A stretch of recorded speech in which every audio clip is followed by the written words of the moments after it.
మన టీవీ ప్రేక్షకులకు శుభోదయం. డిజిటల్ తరగతులకు స్వాగతం. గణితంలోని చతుర్విధ పరిక్రియల్లో భాగహారం ఒకటి. భాగహారం అంటే పునరావృత వ్యవకలనమే కదా. ఈ భాగహారానికి సంబంధించిన పజిల్ను చూడండి. ఒక వ్యక్తి ఇలా చెబుతున్నాడు, నా వద్దనున్న బంగారు నాణాలన్నింటినీ బల్లపై చతురస్రాకారంలో అమర్చుకున్నాను. వాటి రక్షణకు గార్డును కూడా పెట్టుకున్నాను కదా, కనుక ఇవి సురక్షితం. ఇప్పుడు చూడండి, అతను ఆఫీసు నుంచి వచ్చేటప్పటికి కేవలం 2 బంగారు నాణాలు మాత్రమే ఉన్నాయి. అతను గార్డును అడుగుతున్నాడు అన్నమాట, నా వద్ద ఉన్న బంగారు నాణాలన్నీ పోగా కేవలము 2 మాత్రమే ఉన్నాయేమిటి అని అడిగాడు. దానికి ఆ గార్డు ఇలా చెప్తున్నాడు, 3 దొంగలు బంగారు నాణాలను సమానంగా పంచుకున్నారు. పంచుకోగా మిగిలిన 2 నాణాలను సమానంగా పంచుకోలేక వదిలేశారు. అప్పుడు ఆ వ్యక్తి ఇలా అనుకుంటున్నాడు, ఈ గార్డు నాకు చెప్పేది నిజమా అబద్ధమా, నేను ఎలా తెలుసుకోవాలి, నాకు ఈ విషయం ఎలా తెలుస్తుంది అని ఆలోచిస్తున్నాడు. మరి మనము ఈ పజిల్ను ఎలా సాల్వ్ చేయాలి? ఇది సాల్వ్ చేయాలి అంటే మనకి యూక్లిడ్ భాగహార న్యాయం తెలియాలి. ఈ యూక్లిడ్ భాగహార న్యాయం గురించి ఈరోజు మనము తెలుసుకుందాం, సరేనా? ఇప్పుడు ఈ ఉదాహరణ చూడండి. సిరి వద్ద 13 పువ్వులు ఉన్నాయి. ఈ 13 పూలను ఆమె కుండీల్లో అమర్చాలని అనుకుంది. ఒక కుండీలో 5 పువ్వుల చొప్పున ఉంచినప్పుడు ఎన్ని కుండీలు అవసరం పడతాయో గమనించండి. ఈ కుండీల్లో అమర్చిన తర్వాత ఇంకా ఎన్ని పువ్వులు మిగులుతాయి? ఈమె తన వద్ద ఉన్న 13 పువ్వులను కుండీల్లో అమర్చినప్పుడు మొదటి కుండీలో 5 పువ్వులను అమర్చింది. అదేవిధంగా రెండవ కుండీలో 5 పువ్వులను అమర్చగా 3 పువ్వులు మిగిలిపోయాయి. దీన్ని మనం ఒక్కొక్క కుండీలో 5 కాబట్టి 5 × 2 + 3 మొత్తము 13కి సమానం అవుతుంది. అదే ఒకవేళ ఈమె కుండీలలో ఈ 13 పువ్వులను ఒక కుండీలో 5 పువ్వులకు బదులుగా 4 పువ్వులను అమర్చితే ఏం జరుగుతుందో గమనించండి. ఇప్పుడు ఆమె ఒక్కొక్క కుండీలో కేవలము 4 పువ్వులను మాత్రమే అమరుస్తోంది. 4 పువ్వులను అమర్చినప్పుడు మొదటి కుండీలో 4 అంటే 13లోంచి 4 తీసివేస్తే 9 మిగులుతాయి. మళ్ళీ రెండవ కుండీలో 4 పువ్వులను అమరుస్తోంది. 9లో 4 తీసివేయగా 5 మిగిలాయి. మిగిలినటువంటి పువ్వుల్లో మళ్ళీ 4 మూడవ కుండీలో అమర్చింది. అమర్చినప్పుడు ఇంకా ఒక పువ్వు మిగలడాన్ని మనము గమనించవచ్చు. అంటే ఇక్కడ పునరావృత వ్యవకలనం అనే భావాన్ని మనము పరిగణలోకి తీసుకోవచ్చు. సో 13 = 4 × 3 + 1.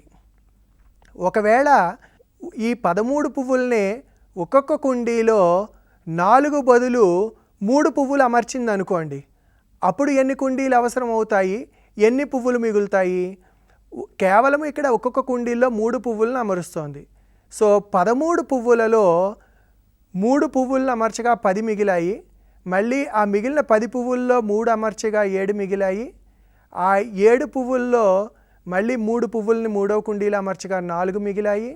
అదేవిధంగా ఆ మిగిలిన 4గింటిలో 3 పువ్వులను 4వ కుండీలో అమర్చగా ఒకే ఒక పుష్పం మిగలడాన్ని మనం గమనించవచ్చు.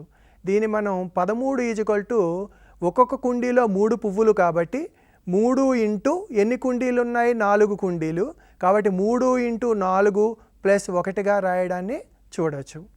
ఇదే విధంగా మరొక ఉదాహరణని గమనించండి. ఇక్కడ రేష్మ అనే అమ్మాయి తన వద్ద కలగా డైమండ్ ఆకారపు కాగితపు ముక్కల్ని డిజైనుల్లో అమరుస్తోంది. సో ఒక్కొక్క డిజైన్కి 4 కాగితం ముక్కల్ని అమర్చుకున్నప్పుడు ఎన్ని డిజైన్లు ఏర్పడతాయి, ఇంకా ఎన్ని కాగితం ముక్కలు మిగులుతాయి? జాగ్రత్తగా గమనించండి. మొదటి డిజైన్ అమర్చడానికి ఆమె 4 కాగితం ముక్కలను వాడింది. ఉన్న 13 కాగితం ముక్కలలో 4 ముక్కల్ని మొదటి డిజైన్ అమర్చగా ఇంకా 9 కాగితం ముక్కలు మిగిలాయి. మరలా 9లో నుండి 4 కాగితం ముక్కలతోటి రెండవ డిజైన్ ఏర్పరిచినప్పుడు మనకి 5 ముక్కలు మిగలడాన్ని గమనించవచ్చు. ఇంకా ఆ మిగిలిన 5లో నుండి మరల 4 కాగితం ముక్కలను ఉపయోగించి మూడవ డిజైన్ని తయారు చేసింది. అప్పుడు చివరికి ఒక కాగితం ముక్క మిగిలింది. అంటే 4 కాగితం ముక్కలతోటి ఒక డిజైన్ ఏర్పరిస్తే 3 డిజైన్లు ఏర్పడ్డాయి.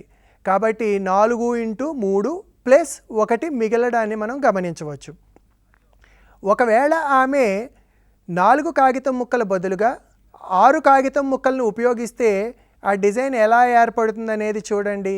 మొదట ఆమె వద్ద ఉన్నటువంటి కాగితం ముక్కలు 13. ఇప్పుడు ఆమె మొదటి డిజైన్కు 4 కాగితం ముక్కల బదులుగా 6 కాగితం ముక్కలను ఉపయోగిస్తోంది. అంటే ఇక్కడ 13 నుండి 6ని తీసివేయాలన్నమాట. 13 నుండి 6ను తీసివేసినట్లయితే ఎన్ని కాగితం ముక్కలు మిగులుతాయి ఊహించగలరా? నిజమే, 13 నుండి 6ను తీసివేయగా ఇంకా 7 కాగితం ముక్కలు మిగులుతాయి. మరలా దాని నుండి ఇంకొక డిజైన్ను ఏర్పరుస్తుంది. ఇలా ఏర్పరిచినప్పుడు మరలా ఈ 7 నుండి 6 కాగితం ముక్కల్ని ఉపయోగించుకుని రెండవ డిజైన్ తయారు చేయడం జరుగుతుంది. ఇలాగ 2 డిజైన్లు ఏర్పడినప్పుడు ఈ 7లోంచి 6 తీసివేయగా ఇంకా ఒక కాగితం ముక్క మిగలడాన్ని మనం గమనించవచ్చు. అంటే ఏం జరుగుతుందన్నమాట, 13 కాగితం ముక్కలు తీసుకున్నప్పుడు 6 కాగితం ముక్కలతో ఒక డిజైన్ ఏర్పరిస్తే 2 డిజైన్లు ఏర్పడి ఒక కాగితం ముక్క మిగలడాన్ని మనం గమనించవచ్చు. కేవలము ఈ గులాబీలను అమర్చడమో లేదా డిజైన్లు ఏర్పాటు చేయడమే మాత్రమే కాదు, మన నిత్య జీవితంలో కూడా అనేక సందర్భాల్లో దీన్ని మనం గమనిస్తూ ఉంటాము. మరికొన్ని ఉదాహరణలు చూడండి. ఇక్కడ ఒక పెన్నుల ప్యాకెట్లో మనకి 4 పెన్నులు ఉన్నాయి. ఇలాంటి ప్యాకెట్లు 5 ప్యాకెట్లని తీసుకుని విడిగా ఒక పెన్ను ఉందన్నమాట. అంటే 4 ప్యాకెట్, ఒక్కొక్క ప్యాకెట్లో 4 పెన్నులు ఉన్నాయి కాబట్టి 4 × 5 ప్యాకెట్లు ప్లస్ 1 మొత్తము 21 పెన్నులను మనం గమనించవచ్చు. ఇంకొక ఉదాహరణ చూడండి. ఒక ప్యాకెట్లో 3 రబ్బర్లు ఉన్నాయి. ఈ 3 రబ్బర్లలో ఇలాంటి ప్యాకెట్లు 4 తీసుకున్నాం మనము. 3 × 4 = 12 ప్లస్ 2 రబ్బర్లు విడిగా కొనుక్కోవడం జరిగింది. అంటే మొత్తము 14 రబ్బర్లు ఉన్నాయి. దీన్ని మనము 3 × 4 ప్లస్ 2గా పేర్కొనడం జరుగుతుంది. ఇంకొక ఉదాహరణ చూడండి. ఒక పెన్సిల్ ప్యాకెట్లో 15 పెన్సిళ్ళు ఉన్నాయి. మనము ఈ 15 పెన్సిళ్ళు ఒక ప్యాకెట్లో ఉన్నాయి కాబట్టి ఇటువంటి ప్యాకెట్లు 3 కావున 15 × 3 ప్లస్ ఇక్కడ మనం 0ని పేర్కొనడం జరిగింది. అంటే విడిగా మనకి పెన్సిళ్ళు తీసుకోలేదు కాబట్టి దాన్ని 0తో సూచించడం జరిగింది. కాబట్టి మొత్తం పెన్సిళ్ళ సంఖ్య 45 అవుతుందన్నమాట. ఇప్పుడు ఇంకొక ఉదాహరణ చూడండి. ఇక్కడ మనము షార్పనర్లు అంటే పెన్సిల్ చెక్కుకునే మరలను తీసుకున్నాము. అయితే మనం ప్యాకెట్లో 12 మరలు ఉన్నాయి. 12 మరలు అవసరం లేదు కాబట్టి ప్యాకెట్ కొనుక్కోకుండా 5 మరలను మాత్రమే కొనుక్కుంటున్నాం అన్నమాట. అప్పుడు మనము ఏం చేస్తాము చూడండి. మనం కొనుక్కున్నవి 5. ఒక ప్యాకెట్లో 12 ఉన్నప్పటికీ మనం కొనుక్కున్న ప్యాకెట్ల సంఖ్య 0 కాబట్టి 12 × 0 ప్లస్ 5గా దీన్ని పేర్కొనడం జరుగుతుంది. సో ఇప్పుడు మనము తీసుకున్న ఉదాహరణలన్నింటినీ పట్టిక రూపంలో పొందుపరిస్తే ఎలా ఉంటాయో గమనించండి. మనం తీసుకున్న వస్తువు, ఒక ప్యాకెట్లోని వస్తువుల సంఖ్య, ప్యాకెట్ల సంఖ్య, విడిగానున్న వస్తువుల సంఖ్య, మొత్తం వస్తువుల సంఖ్య. సో మొట్టమొదటి ఉదాహరణలో మనము పెన్నులను తీసుకోవడం జరిగింది. ఒక ప్యాకెట్లోనూ 4 పెన్నులు ఉన్నాయి. అటువంటివి 5 ప్యాకెట్లు తీసుకున్నాము. విడిగా ఉన్న పెన్ను 1. So 4 × 5 plus 1 = 21. అదేవిధంగా రెండవ ఉదాహరణలో మనం రబ్బర్లను తీసుకోవడం జరిగింది. ఒక ప్యాకెట్లో 3 రబ్బర్లు ఉన్నాయి. సో అటువంటివి 4 ప్యాకెట్లు తీసుకున్నాం కాబట్టి 3 × 4 ప్లస్ విడిగా ఉన్న రబ్బర్లు 2 మొత్తము 14 రబ్బర్లు అవుతాయి. అదే మనము మూడవ ఉదాహరణని గమనించినట్లయితే మొత్తం మనకి ఒక ప్యాకెట్లో 15 పెన్సిళ్ళు ఉన్నాయి, అటువంటి ప్యాకెట్లు 3 తీసుకున్నాము. విడిగా ఉన్న వస్తువులు అంటే విడిగా మనకి ఏమి పెన్సిళ్ళు లేవు కాబట్టి వాటి విలువ 0 అవుతుంది. మొత్తం వస్తువుల సంఖ్య 45 అన్నమాట. ఇంకా చివరి ఉదాహరణని గమనించినట్లయితే మనము ఆ పెన్సిల్ చెక్కుకునే మరలు ఒక ప్యాకెట్లో 12 ఉన్నాయి. అయితే మనం ప్యాకెట్ను కొనుక్కోలేదు కాబట్టి 5 మరలను మాత్రమే కొనుక్కున్నాము. సో వాటి మొత్తం వస్తువుల సంఖ్య 5 అవుతుంది. అంటే ఇక్కడ మీరు గమనించినట్లయితే ఒక ప్యాకెట్లోని వస్తువుల సంఖ్యను ప్యాకెట్ల సంఖ్యచే గుణించి దానికి విడిగా ఉన్న వస్తువుల సంఖ్యను కలుపుకున్నప్పుడు మొత్తము వస్తువుల సంఖ్య వస్తుందన్నమాట. అయితే దీన్ని మనము కేవలము కొన్ని సంఖ్యలకు మాత్రమే చెప్పగలమా, లేక అన్ని సంఖ్యలకి కూడా ఇది వర్తిస్తుందా? దీన్ని అర్థం చేసుకోవడానికి మనము సహజ సంఖ్యా సమితిని తీసుకుందాం. ఇక్కడ గమనించండి, ఈ సహజ సంఖ్యలన్నింటినీ మనము ఇప్పుడు 2 గ్రూపులుగా ఏర్పాటు చేస్తున్నాం. ఇప్పుడు ఈ 2 గ్రూపుల్లో వేసినప్పుడు ఏం జరుగుతుందో గమనించండి. మొదటి గ్రూపులో 1, రెండో గ్రూపులో 2, మరలా మొదటి గ్రూపులో 3, 4, 5, 6, 7, 8, 9, 10, 11, 12 ఇలాగ మొత్తము సహజ సంఖ్యల్ని 2 గ్రూపులలో ఏర్పాటు చేయడం జరిగింది. అయితే ఇక్కడ 2 గ్రూపులు కాబట్టి మనము ఈ 1ని ఎలా చెప్పవచ్చునంటే 2 × 0 + 1, అలాగే 3ని 2 × 1 + 1, 5ని 2 × 2 + 1, 7ని 2 × 3 + 1 అని రాస్తాము. అదేవిధంగా 9ని 2 × 4 + 1 అని, 11ని 2 × 5 + 1 అని పేర్కొనడం జరుగుతుంది. అయితే ఇక్కడ ఈ సంఖ్యలు అంతమైపోవడం ఇలా వస్తూనే ఉన్నాయి కదా. కాబట్టి ఈ గ్రూపులో ఉండే సంఖ్యలన్నింటినీ కూడా మనము 2 × m + 1 అని పేర్కొనడం జరుగుతుంది. అలాగే రెండో గ్రూపులో తీసుకున్నట్లయితే 2, 4, 6 ఇవన్నీ కూడా 2 యొక్క గుణిజాలే కదా.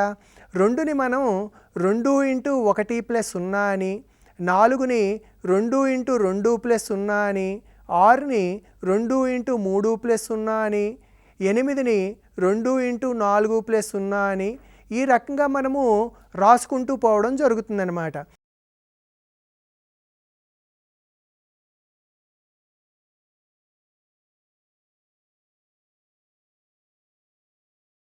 అంటే ఈ గ్రూపులో ఉన్న సంఖ్యలన్నీ కూడా 2 × m + 0 రూపంలో ఉన్నాయి.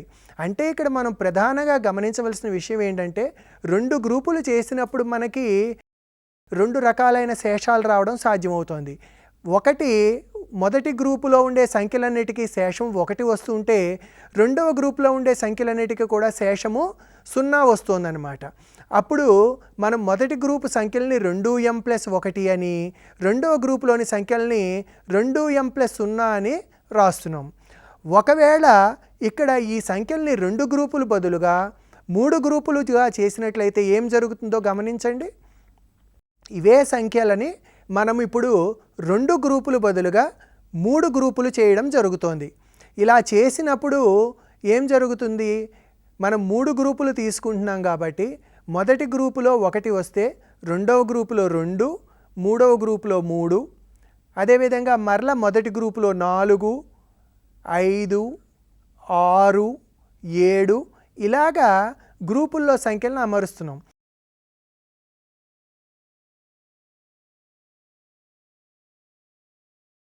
అంటే మొదటి గ్రూపులోని అంకెలను గమనించండి, అవి 1, 4, 7, 10 ఇలా ఉన్నాయి కదా. ఇవన్నీ కూడా ఏంటంటే ఒక అంక శ్రేణిని ఏర్పరుస్తాయన్నమాట. మీరు ఇక్కడ గమనించాల్సిన విషయం ఏంటంటే మనం మొత్తం అంకెలన్నింటినీ కూడా ఇక్కడ గ్రూపులుగా విభజించడం జరుగుతుంది, ఏ అంకెని వదిలిపెట్టడం లేదు. రెండవది ఏంటంటే ప్రతి అంకె కూడా ఏదో ఒక గ్రూపుకి చెందుతోంది. ప్రతి గ్రూపులో ఉండే సంఖ్యలన్నీ కూడా అంకశ్రేణిలోనే ఉంటున్నాయి. ఈ అంకశ్రేణి అంటే ఏమిటి అనేది మీరు తర్వాత ఇంకా సవివరంగా తెలుసుకోవచ్చు. అయితే ఇక్కడ 3 గ్రూపులు చేసాం కాబట్టి మనం దీన్ని 3 × 0 + 1, 3 × 1 + 1, 3 × 2 + 1 అంటే ఇక్కడ మీరు గమనించాల్సింది ఏంటంటే ప్రతీది కూడా 3 యొక్క గుణిజం అవుతూ ఒకటి శేషం మిగులుతోందనమాట. అంటే మొదటి గ్రూపులో ఉండే సంఖ్యలన్నీ కూడా 3 యొక్క గుణిజాలకి 1 కలుపుకుంటే వస్తాయన్నమాట. దీన్నే మనం 3m+1 అని రాసుకోవడం జరుగుతుంది. అలాగే రెండవ గ్రూపులోని సంఖ్యలను గమనించండి. 2, 5, 8, 11, 14 ఇవి కూడా ఒక అంక శ్రేణినే ఏర్పరుస్తాయి. ఇవి ఎలా ఏర్పడతాయంటే 3 యొక్క గుణిజాలకి 2 కలుపుకున్నప్పుడు వస్తాయన్నమాట. దీన్ని మనం 3 × 0+2, 3 × 1+2, 3 × 2+2 ఇలా రాయడం జరుగుతుంది. అంటే వీటిని మనము సాధారణంగా ఎలా చెప్పచ్చు అనమాట, 3 × m+2 అని చెప్పవచ్చు. అదే మీరు మూడవ గ్రూపులోని సంఖ్యలను గమనించినట్లయితే ఇవన్నీ కూడా డైరెక్ట్గా 3 యొక్క గుణిజాలే. అంటే 3 1 3, 3 2 6, 3 3 9 ఇలా ఉన్నాయన్నమాట. అంటే ఏంటన్నమాట దీని అర్థం, ఈ సంఖ్యలన్నిటికీ కూడా శేషం 0 అన్నమాట. అందుకనే మనం వీటిని 3 × 1+0, 3 × 2+0, 3 × 3+0 ఇలా రాసుకుంటూ పోతే దీన్ని మనం 3 × m+0 అని చెప్తామన్నమాట. అంటే ఇక్కడ మీరు ప్రధానంగా గమనించవలసిన విషయం ఏంటి అంటే, ఈ సంఖ్యలన్నింటినీ అంటే ఇక్కడ మనం ఏ సంఖ్యని కూడా వదిలిపెట్టకుండా గ్రూపుల్లో రాసుకున్నాము. రాసినప్పుడు 3 గ్రూపులు చేసినప్పుడు మనకి 3 శేషాలు మిగులుతున్నాయి. 0, 1, 2 అంటే 3 యొక్క గుణిజాలకి 0 కలుపుకుంటే వచ్చేవి, 3 యొక్క గుణిజాలకి 1 కలుపుకుంటే వచ్చేది ఒక గ్రూపు, 3 యొక్క గుణిజాలకి 2 కలుపుకుంటే వచ్చేది ఒక గ్రూపు. ఓకే, అంటే ఇక్కడ మనము 2తో భాగాహారం చేసినప్పుడు మనకి ఎన్ని శేషాలు వచ్చాయో గమనించారు కదా. ఇక్కడ మనం ఇప్పుడు విభాజకము సాధ్యమయ్యే శేషాలు మనము 2తో భాగాహారం చేసినప్పుడు మనకి 2 శేషాలు సాధ్యమయ్యాయి. ఏమిటవి? మొదటిది 2m+0, 2m+1 అని తీసుకున్నాం కదా.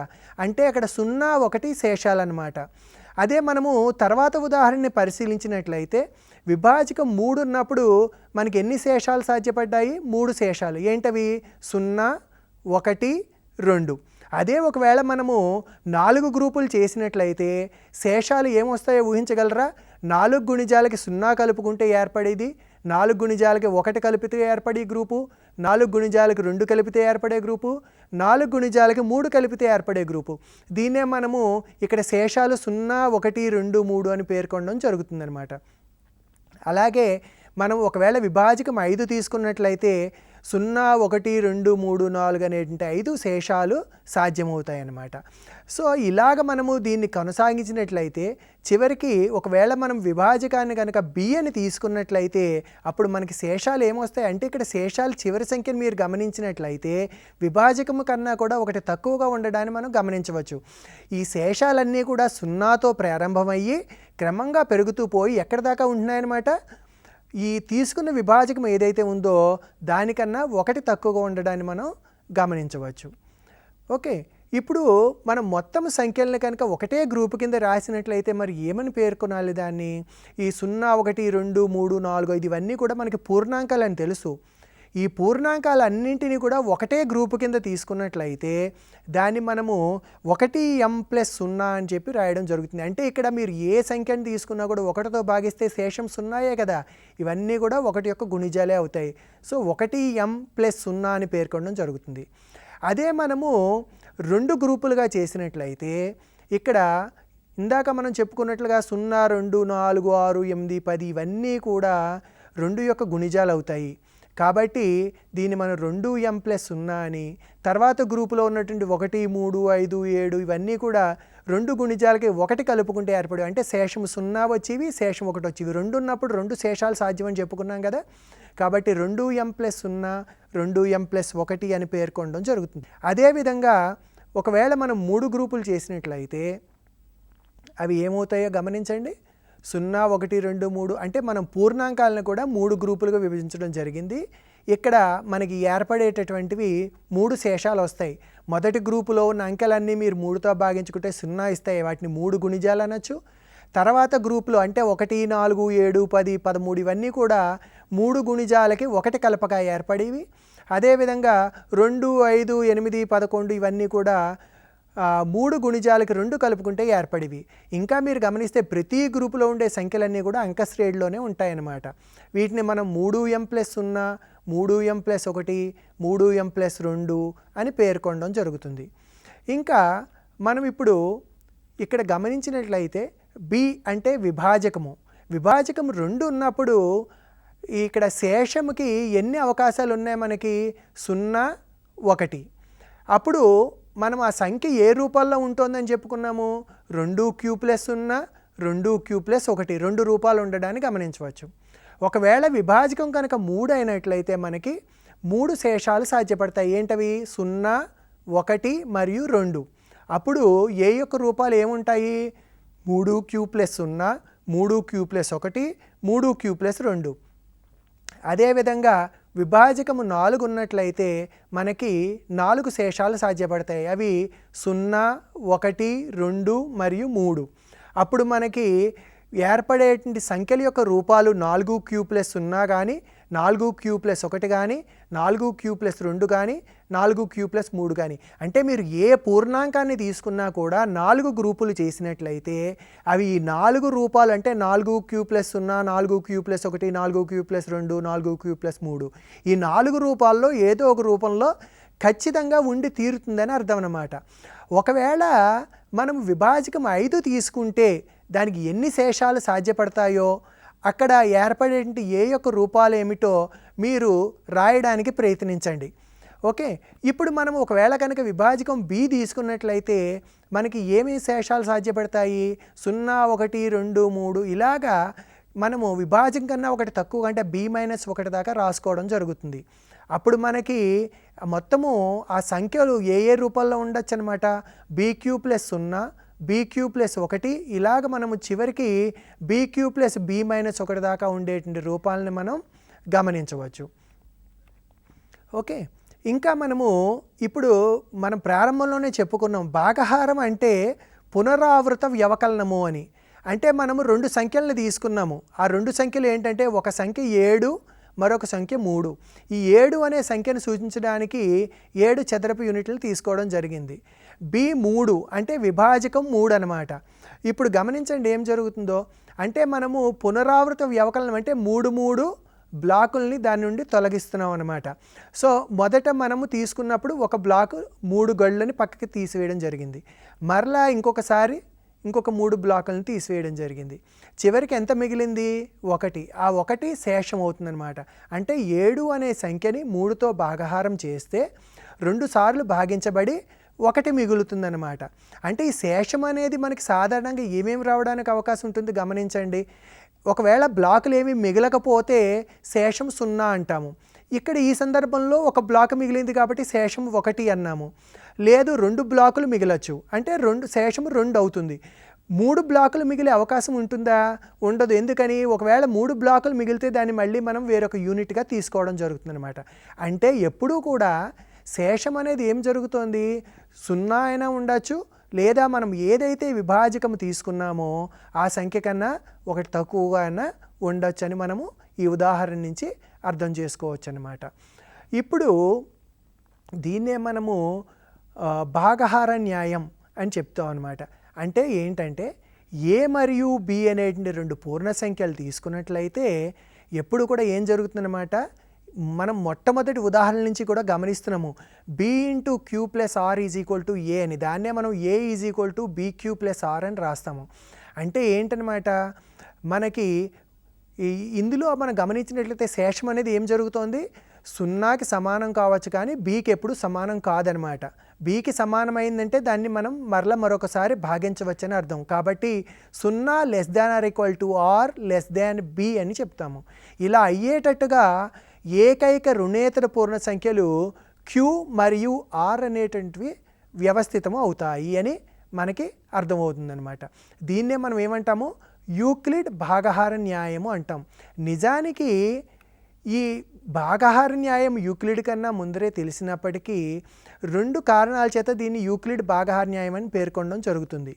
మొదటిది ఏంటంటే యూక్లిడ్ తను రాసినటువంటి ఎలిమెంట్స్ అనేటువంటి గ్రంథంలో 7వ పుస్తకంలో దీన్ని పొందుపరచడం జరిగింది. రెండవది ఈ భాగహార న్యాయాన్ని ఉపయోగించుకుని భాగహార శేష విధిని పేర్కొన్నాడు. కాబట్టి దీన్ని ఆ యూక్లిడ్ పేరు మీదుగా యూక్లిడ్ భాగహార న్యాయం అని మనం పేర్కొనడం జరుగుతుందన్నమాట. మీకు ఆల్రెడీ భాగహారం గురించి మీరు నేర్చుకుని ఉన్నారు కదా. విభాజ్యము ఈజ్ ఈక్వల్ టు విభాజకము ఇంటూ భాగఫలము ప్లస్ శేషము. దీన్నే మనము ఈ రకంగా రాయడం జరుగుతుంది. A is equal to BQ plus R, దీనిలో 0 less than R equal to R less than B. అయితే ఇప్పుడు ఒకసారి మనం మొదట చేసినటువంటి పజిల్ని గుర్తుకు తెచ్చుకోండి. మనము ఒక వ్యక్తి బల్లపై బంగారు నాణాలని చతురస్రాకారంలో అమర్చుకున్నాడని చెప్పాం కదా. దీనికి ఒక గార్డుని పెట్టుకున్నాడు కాబట్టి నాణాలు సురక్షితం అని చెప్పుకున్నాం కదా. ఆ పజిల్ని ఇప్పుడు మనము సాల్వ్ చేయబోతున్నాం అనమాట. దీన్ని మనము ఎలా సాల్వ్ చేస్తున్నాడు గమనించండి. అతను ఇప్పుడు అనుకుంటున్నాడు అనమాట, ఈ యూక్లిడ్ భాగహార న్యాయం తెలిసిన తర్వాత అరే నాకు మంచి ఆలోచన వచ్చింది, ఇప్పుడు ఈ సమస్యను నేను పరిష్కరించుకోగలను అంటే యూక్లిడ్ భాగహార న్యాయాన్ని ఉపయోగించుకుని ఈ సమస్యని పరిష్కరించుకుంటాడనమాట. ఎలా పరిష్కరించుకుంటాడో జాగ్రత్తగా గమనించండి. ఇప్పుడు మొట్టమొదటి ఏంటంటే మనకి బల్ల మీద బంగారు నాణాలని చతురస్రాకారంలో అమర్చారు. అంటే ఇక్కడ చతురస్ర సంఖ్యలు అంటే వర్గ సంఖ్యలే కదా. అంటే ఈ వర్గ సంఖ్యలు అంటే ఏమొస్తాయి? 1, 4, 9, 16, 25 ఇవన్నీ కూడా వర్గ సంఖ్యలు. ఇవి 3 చేత భాగించబడాలి కదా. కాబట్టి యూక్లిడ్ భాగహార న్యాయాన్ని కనుక మనం ఉపయోగించుకున్నట్లయితే మనం ఇంతకు ముందర ఆల్రెడీ మనం చెప్పుకున్నాము, వర్గ సంఖ్యలన్నీ కూడా ఏం జరుగుతాయన్నమాట. మనము ఈ 3 యొక్క గుణిజాలు రాస్తే 3 యొక్క గుణిజాలు రాసినప్పుడు ఏమవుతుంది చూడండి, 3 × 0 + 1, 3 × 1 + 1 ఈ రకంగా మనకి వస్తున్నాయి. అంటే ఒక వర్గ సంఖ్యని మనం 3తో భాగిస్తే ఏం జరుగుతుంది గమనించండి. అయితే శేషం 0 వస్తుంది లేదా 1 వస్తుంది, కానీ శేషం 2 మాత్రం ఎప్పుడు రావడం లేదనమాట. అంటే ఒక వర్గ సంఖ్యని 3తో భాగిస్తే శేషం 2 ఎప్పుడూ కూడా రావడం లేదు. కానీ వాడు నిజానికి మొదట గార్డు ఏం చెప్పాడు, 3 దొంగలు సమానంగా పంచుకోగా 2 బంగారు నాణాలు మిగిలాయి అని చెప్పాడు.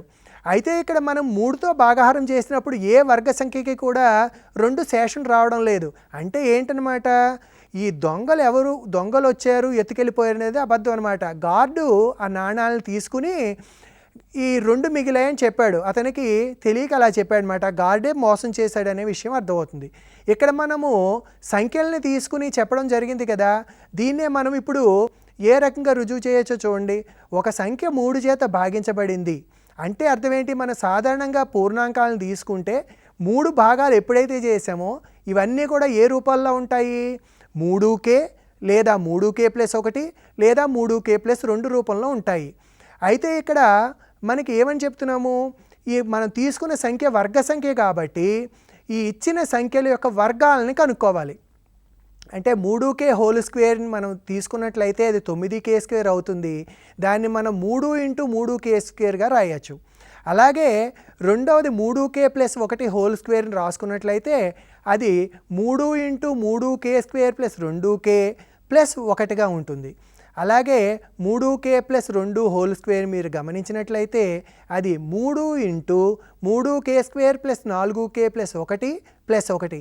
అంటే మనం గమనించినట్లయితే మొదటి దాంట్లోనేమో శేషము 0 ఉంది, మిగిలిన రెండింటికి శేషము 1 వచ్చింది. అంటే ప్రతి సందర్భంలో కూడా శేషం 0 వస్తోంది, 1 వస్తోంది, కానీ శేషం 2 ఎప్పుడూ కూడా రావడం లేదు. అంటే ఏంటన్నమాట అర్థం, ఒక వర్గ సంఖ్యని 3తో భాగిస్తే శేషము 2 అనేది ఎప్పుడూ కూడా రాదు. కాబట్టి 3 దొంగలు సమానంగా పంచుకుంటే 2 బంగారు నాణాలు మిగిలాయి అని గార్డు అబద్ధం చెప్పాడు అనే విషయాన్ని మనం తెలుసుకోవచ్చు అన్నమాట.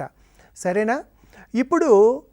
ఇప్పుడు దాకా మనము యూక్లిడ్ భాగహార న్యాయాన్ని గురించి తెలుసుకున్నాం కదా. దీనికి సంబంధించి కొన్ని సమస్యలను మీకు ఇస్తాను, వీటిని మీ ఉపాధ్యాయుడి సహాయంతో ప్రయత్నించండి.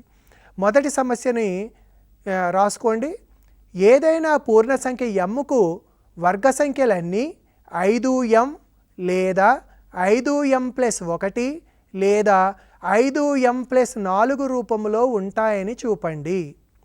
ఏదైనా పూర్ణ సంఖ్య mకు ఘన సంఖ్యలన్నీ 4m లేదా 4m+1 లేదా 4m+3 రూపంలో ఉంటాయని చూపండి. అలాగే మరొక లెక్కను చూడండి. ఒక వ్యక్తి వద్ద 8 లీటర్లు, 5 లీటర్లు, 3 లీటర్ల పాత్రలు కలవు. 8 లీటర్ల పాత్ర పాలతో పూర్తిగా నిండి ఉంటే ఆ పాలను తన వద్ద ఉన్న 3 పాత్రలను మాత్రమే ఉపయోగిస్తూ ఇద్దరు వ్యక్తులకు ఎలా సమానంగా పంచి ఇవ్వగలుగుతాడు? దీన్ని యూక్లిడ్ భాగాహారన్యాయాన్ని ఉపయోగించి మనము సాధించవచ్చు. ఎలా సాధించవచ్చో ప్రయత్నించండి. ఓకే పిల్లలు, ఇప్పుడు దాకా మనము యూక్లిడ్ భాగాహారన్యాయం గురించి తెలుసుకున్నాం కదా. వచ్చే సెషన్లో యూక్లిడ్ భాగాహార శేష విధి గురించి తెలుసుకుందాం. అప్పటి వరకు సెలవు. నమస్కారం.